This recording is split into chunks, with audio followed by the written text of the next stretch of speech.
नशीली दवाओं के जो तस्कर हैं या नशीली पदार्थों के जो तस्कर हैं, ये इनका रिश्ता फार्मा माफिया से है। फार्मा माफिया कैसे है साहब? कौन कौन इनको प्रोटेक्ट कर रहा है वो मैं बता रहा हूं आपको। फार्मा माफिया कैसे है? तो एक कंट्री है बेल्जियम, इंग्लैंड के पास है। यूरोपियन यूनियन का मेंबर है, इंग्लैंड भी है और बेल्जियम भी है। बेल्जियम की महारानी और इंग्लैंड की महारानी, जो रॉयल फैमिली है, इस दोनों के बीच में रिश्ता है। एक ही परिवार से आते हैं, गोथा और SAXC बर्गे कहते हैं उसको। ये एक ही जाति से आते हैं, जो बेल्जियम को भी रूल करता है और इंग्लैंड को भी रूल करता है। अब मैं ये सारी बात मैं क्यों कह रहा हूं साहब? बेल्जियम और इंग्लैंड और यूरोप के बहुत सारे देश, उधर अमेरिका में रॉकफेलर, इन सब ने मिलकर के जब पिछले 100 वर्षों में ये जो नया पैथी शुरू किया है, जिसमें फार्मा का वर्चस्व आ गया, एलोपैथी पे ये जो नई विधा आई है उस पर कब्जा किया। और एलोपैथी में दवा जो प्रेमिसेस है, जो दवाएं बनाती हैं कंपनियां, उसका दबदबा शुरू हुआ। तो दवा बनाने वाली जो कंपनी है, वो हर तरह के जितने तिकड़म होते हैं, जितनी गंदी बातें हो रही हैं, गंदे लोग हैं समाज के, उनको वो पहले कब्जे में करता है, जितने गंदे लोग हैं। और फिर उसका मुअम्मा चढ़ाता है साहब कि ये तो बहुत ही बढ़िया है, कमाल के व्यक्ति हैं। तो गंदे डॉक्टरों को लेता है, गंदे बिजनेसमैन को लेता है, और इस प्रकार के कुकृत्य करने वाले लोगों को अपने साथ पहले जोड़ता है। रॉकफेलर ने भी वही किया। भारत में बहुत सारे ऐसे लोगों को रॉकफेलर फाउंडेशन का स्कॉलरशिप के नाम पर इन्होंने बहुत सारे लोगों को पहले गुलाम बनाया। गुलाम मतलब मस्तिष्क को उसको एक प्रकार से हाईजैक किया, उसे बताया कि जो इलाज की प्रक्रिया तुम लोग अपनाते रहे हो, नेचुरोपैथी का या आयुर्वेद का, वो बेकार है। ये प्रक्रिया अपनाओ जिस पर हमने शोध किया है, हमने रिसर्च किया है, इसे अपनाओ। उनकी बातों को प्रचारित करना, प्रसारित करना, और एक बहुत बड़ा बूम आया। उसमें अच्छे डॉक्टर भी आए। ध्यान रहे, एलोपैथी विधा की इसमें कोई आलोचना नहीं है, ये फार्मा की मैं बात कर रहा हूं।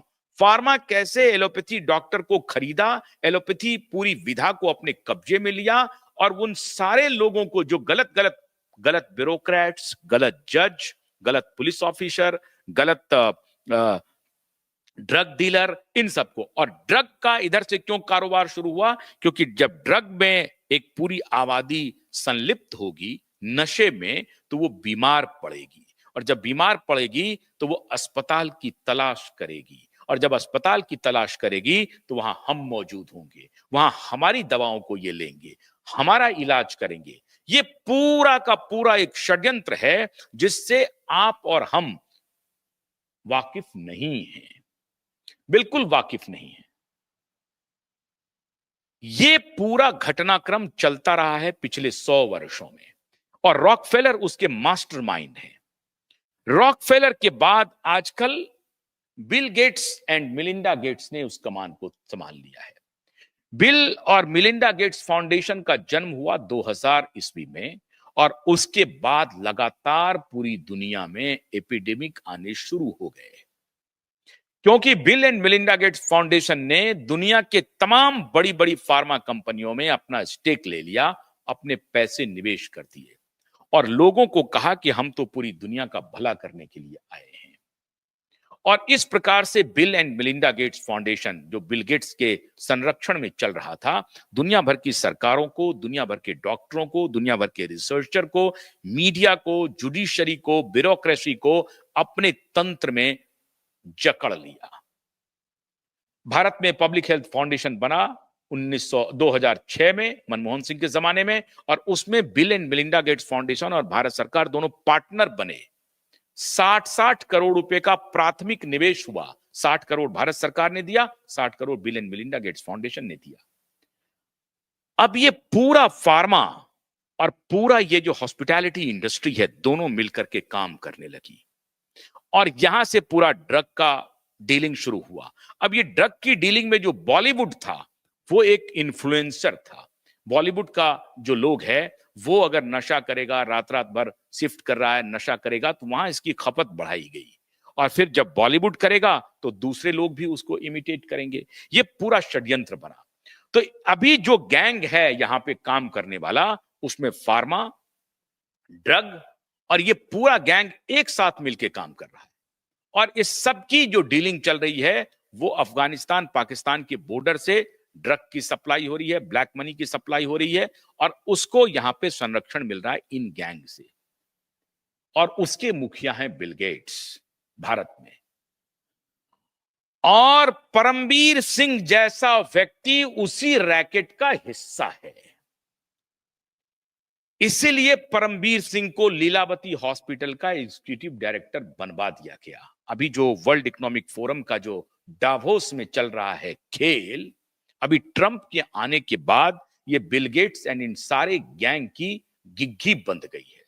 धर्मा प्रोडक्शन में आधार पूनावाला की सीरम इंस्टीट्यूट ने जो वैक्सीन बनाती है, आधार पूनावाला की सीरम इंस्टीट्यूट ने 50% से अधिक स्टेक किया। धर्मा प्रोडक्शन का मालिक जो आपकी स्क्रीन पर दिख रहा है, यह है साहब करण जौहर। ऐसे है रिश्ता। अब आइए, मैंने बेल्जियम और इंग्लैंड का जिक्र क्यों किया, लीलावती से उसका क्या रिश्ता है। लीलावती के मालिक जो हैं मेहता साहब,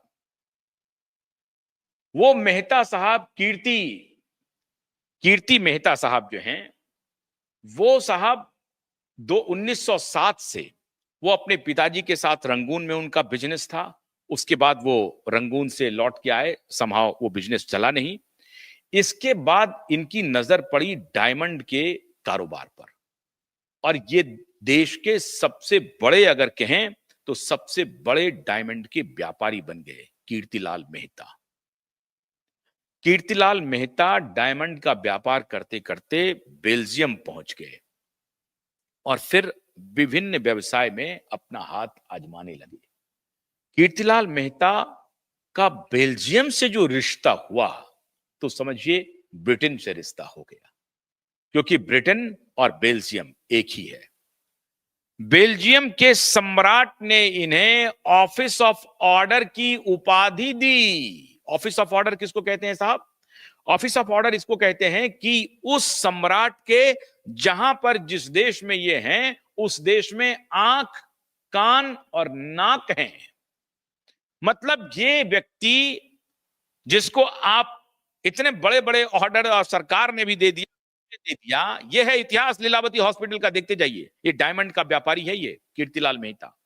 तो कीर्तिलाल मेहता को बेल्जियम के सम्राट ने इनको ऑफिस ऑफ ऑर्डर का उपाधि दिया, और ये बेल्जियम को बताते रहते थे कि हम यहां पर कैसा कैसा काम कर रहे हैं भारत में। मतलब बेल्जियम का भरपूर समर्थन मिला।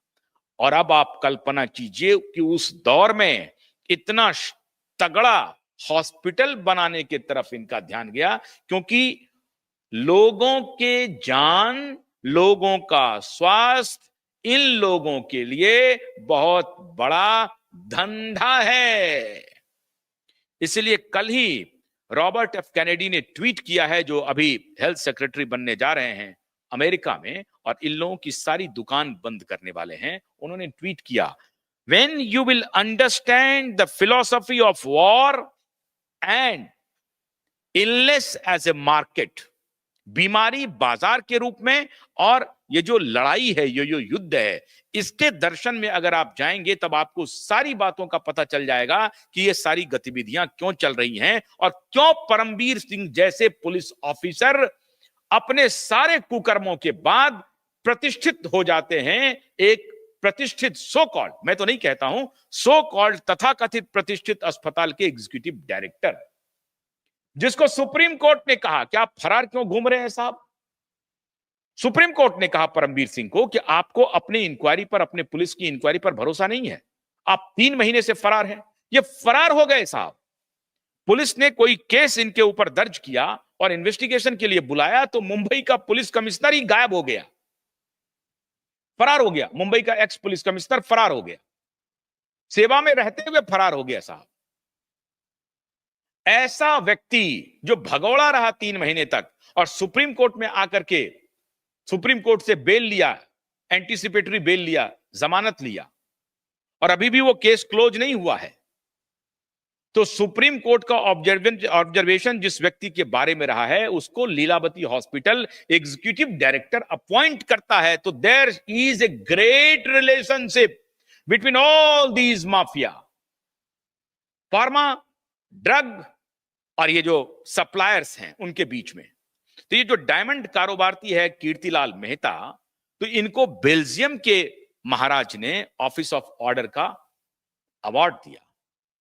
तो बेल्जियम से इनका रिश्ता रहा, बड़े व्यापारी बन गए। मैं कोई कैपिटलिस्ट कोई बाजार अगर करता है तो मैं उनकी आलोचना नहीं करता हूं, मैं कैपिटलिस्ट के खिलाफ नहीं हूं, लेकिन ये कैपिटलिस्ट जिन्होंने बहुत सारे समझौते किए होंगे जीवन में, तो एक डायमंड व्यापारी का ये हॉस्पिटल हुआ। और जब आप इनके इस पे जाएंगे तो लिखते हैं कि हेल्थ केयर के मामले में लोगों को सर्वसुलभ उपचार मिले, गरीबों को लाभ मिले। एक गरीब नहीं जाते हैं लीलावती हॉस्पिटल, ये ध्यान रहे, एक गरीब नहीं जाते हैं।